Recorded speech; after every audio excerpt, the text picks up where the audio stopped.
We are definitely getting a better insight into the life of the new pope, and it comes from his brother in southwest suburban New Lenox. WGN's Dana Rebick spoke with him. She joins us now live from New Lenox. Hi, Dana.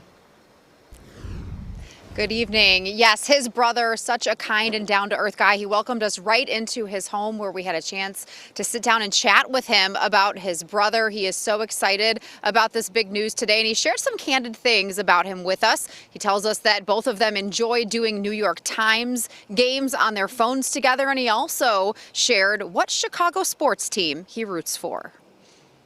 He was never, ever a Cubs fan, so I don't know where that came from. When you're from Chicago, it must be known where your baseball allegiance lies. The Chicago White Sox making it clear on the scoreboard at Guaranteed Rate Field. He was always a Sox fan.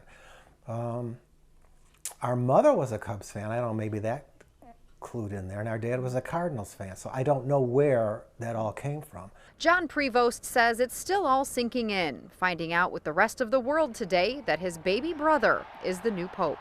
When we were sitting there watching and they showed the audience in Vatican Square and you saw the balcony, and then my niece says, "Oh, look, the curtains are moving." And sure enough, someone came out, and it was that French bishop.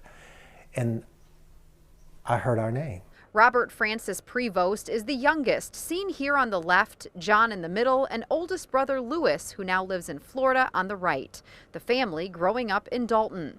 In 8th grade, Pope Leo attended the Augustina Seminary in Holland, Michigan, then went to Villanova University. After that, he became provincial with the Augustinians and spent much of his life in Peru doing missionary work. I think that's where my brother's heart is. It's mission work. And so I think it will carry on into his papacy. The new pope became a bishop in 2015 and cardinal in 2023, a close friend of former Pope Francis, meeting when he was in Argentina and Leo was in Peru. I think you'll see him middle of the road.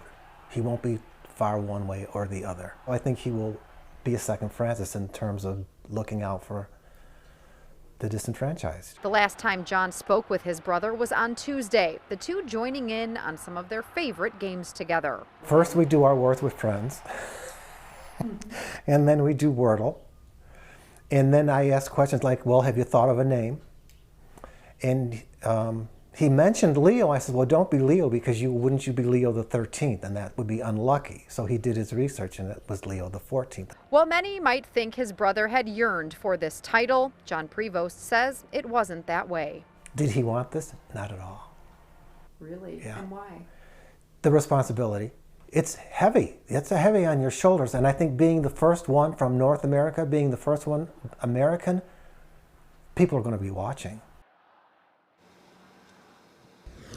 Love his honesty there in that last response. John and his brother from Florida will be flying to Rome tomorrow. He says he's not exactly sure when he will be able to greet him in person, but he is very much looking forward to this trip. Live in New Lenox, Dana Rebick, WGN News.